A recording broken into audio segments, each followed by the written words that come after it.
batela nikombo. Yahweh, Yahweh, benisa nikombo. Yahweh, Yahweh, batela nikombo.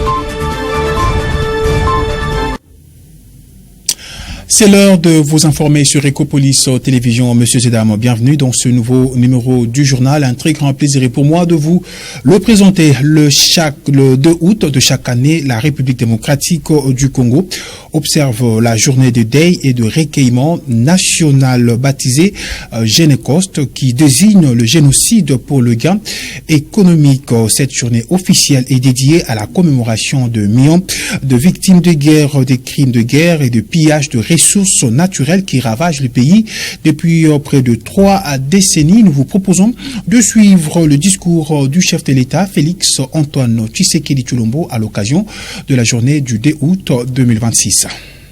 Aucun peuple ne peut bâtir un avenir solide en détournant le regard de son histoire. Pour la nation congolaise, ce souvenir ne signifie pas demeurer prisonnière de la douleur. La mémoire n'est ni le culte du passé, ni l'entretien des blessures. Elle est une œuvre de vérité, une exigence de justice et un rempart contre le retour des atrocités.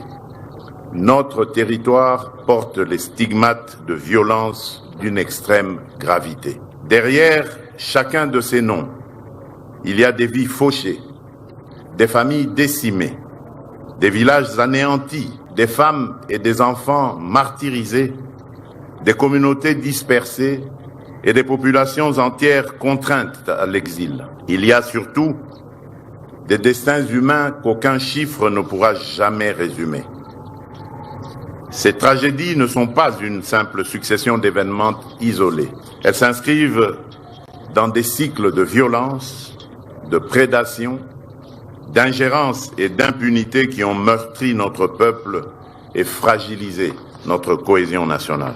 Dans plusieurs territoires, les structures traditionnelles et communautaires ont été déstabilisées. Des autorités coutumières ont été assassinées, écartées ou remplacées sous la contrainte afin de désorganiser les communautés et de soumettre les populations à des entreprises de domination contraires à leur volonté et à la souveraineté de notre pays. Face à cette histoire, la République ne peut ni se taire ni se résigner. Elle doit rechercher et établir les faits, recueillir les témoignages, préserver les preuves, identifier les victimes et honorer leur mémoire.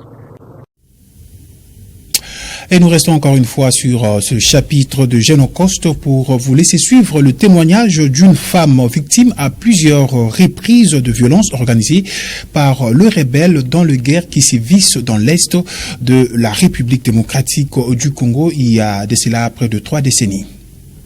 Personnellement, j'étais abusée par les nombres dont je ne connais pas jusqu'à aujourd'hui parce que j'avais perdu connaissance. Nous avions passé plus de 4 heures avec ces hommes. Nous étions sauvés grâce aux collègues élèves qui avaient échappé des justesses, qui avaient alerté la MONUSCO de Kalembe. Malheureusement, les pires étaient déjà arrivés. La MONUSCO de Kalembe nous avait aidé en nous donnant des kits PEP afin de nous sauver contre les IST, mais aussi les grossesses non désirées. J'étais vraiment traumatisée. J'avais le dégoût de vivre jusqu'au point de me suicider. Si vous me voyez encore une fois aujourd'hui, c'est grâce à l'accompagnement des organisations qui accompagnent les victimes à l'époque, la synergie des femmes pour les victimes de violences sexuelles, que je remercie encore une fois aujourd'hui devant vous, Monsieur le Président. J'avais déjà la force après l'accompagnement. En 2013, la synergie m'avait intégré dans son staff afin d'aider les autres victimes qui avaient subi les mêmes sorts comme moi. J'ai contribué à plusieurs plaidoyers pour l'élaboration des textes juridiques protégeant les victimes. Malheureusement, le diable ne dort pas. Malgré mon engagement, mon activisme, le 27 janvier 2025, lors de l'attaque de la ville de Goma, nous étions ensemble avec mon mari et mes enfants. Comme vous savez, la ville de Goma est enclavée. On n'avait pas où aller lors des attaques des rebelles de la FCM 23. Nous étions enfermés lorsque ça crépitait, moi et mon mari. Une bombe nous était là. Lorsque la bombe est tombée, mon mari est touché. Il a crié, Seigneur, je viens d'être touché. On a essayé de le sauver, à l'amener à l'hôpital. Les médecins ont essayé d'intervenir. Malheureusement, il est succombé de ses blessures et il est mort. On l'avait mis dans la morgue. Malheureusement, il n'y a pas de place comme il y avait beaucoup de corps. Il n'y a pas ni électricité. 4 jours plus tard, l'hôpital a sollicité Colanter parce qu'il commençait à se décomposer. Et puis, changeons de chapitre à présent, Monsieur Zedam, après le virage agricole de Kanyama KCC, le chef de l'État congolais, Félix-Antoine Tshisekedi Tshilombo, change de décor et pose ses valises à Lubumbashi le week-end dernier dans la capitale économique. Le président de la République a profité de sa présence pour inaugurer le palais de justice du Haut-Katanga. En outre, Félix Tshisekedi a tenu un conseil de sécurité élargi avec le gouverneur du Haut-Katanga. Nous vous proposons de suivre ces commentaires signés Abdelaziz Bouaboua. Le chef de l'État, Félix Tshisekedi, a séjourné dans le Grand Katanga la semaine dernière. Une tournée d'itinérance après un passage dans les Olomami. Le président de la République est arrivé à Lubumbashi le 31 juillet 2026, accueilli par les autorités locales. Il a profité de ce séjour pour inaugurer le palais de justice de Lubumbashi, construit au fonds propre de la province, à la satisfaction des députés provinciaux.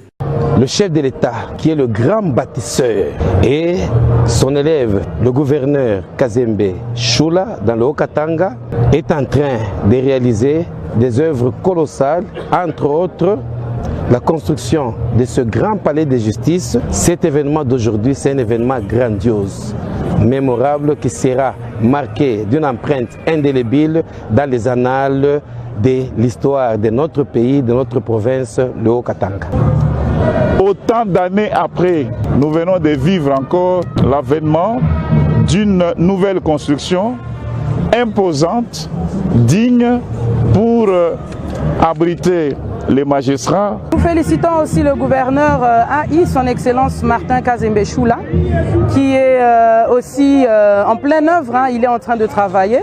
Et donc, être ici en tant que jeune pour attester cela, nous ne pouvons que lui jeter de fleurs, l'encourager vivement et le soutenir dans cet élan de développement de la province du Haut-Katanga.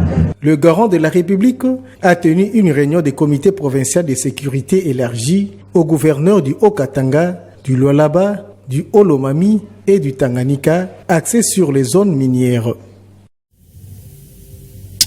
Et puis, moisson d'espoir à Mbuji-Mayi, le premier camion chargé de maïs en provenance du centre agricole de Kanyama KCC sont arrivés le week-end dernier dans le chef-lieu du Kasaï oriental. Une bouffée d'oxygène pour la population locale qui faisait face à une flambée de prix de cette denrée de base. Le détail dans ces reportages de la cellule de communication du service national.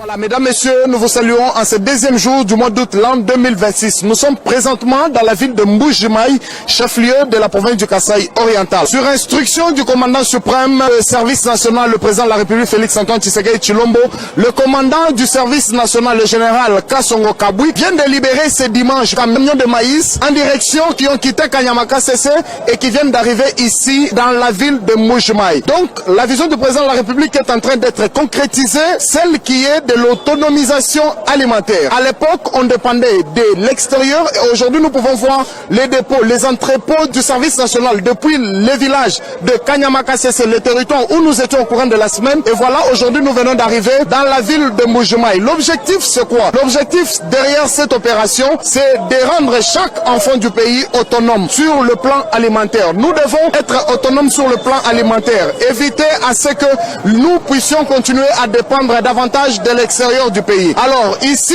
sur place à Mbuji-Mayi, nous allons tendre notre micro aux volontaires, personnes qui vont accepter de parler. Nous remercions beaucoup le chef de l'État avec des larmes aux yeux pour nous avoir apporté du maïs. Je suis très content. Il nous a construit des routes. Nous avons du courant électrique. Aujourd'hui, il y a du maïs. Nous allons préparer du foufou. Nous remercions Félix Tshisekedi parce que l'acte qu'il vient de poser, c'est du concret. Action concrète. C'est du beau travail qu'il fait.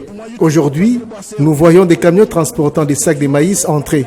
Le chef de l'État doit faire ce travail dans toutes les provinces afin qu'il accomplisse sa mission. Ici, on va manger et fatiguer.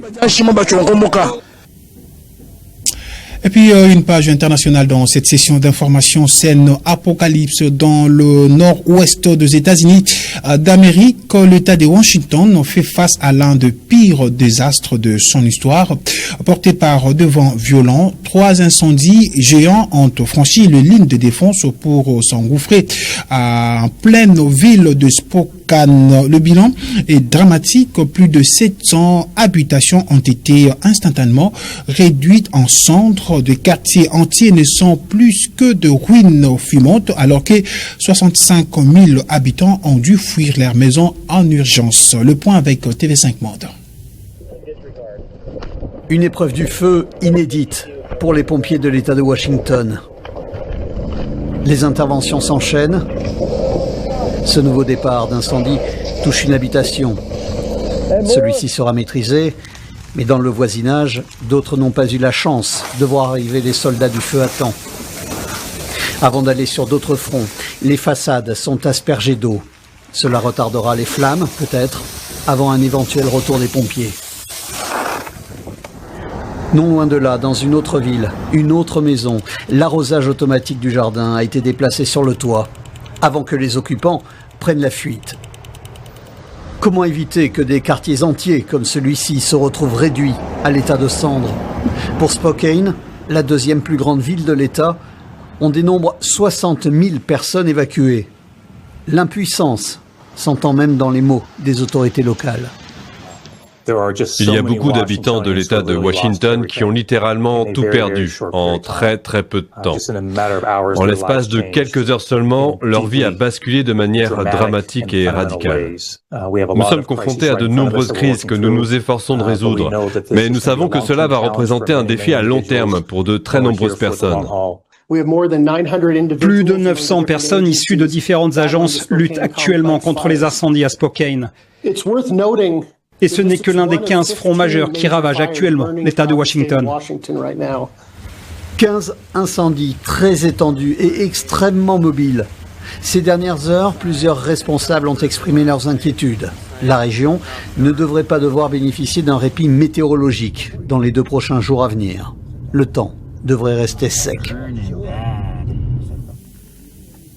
Et voilà, c'est par cette note internationale que nous mettons un terme à cette session d'information sur Ecopolis Télévision. Merci à vous, mesdames et messieurs, de l'avoir suivi. D'ici là, portez-vous bien et bon début de la semaine chez vous.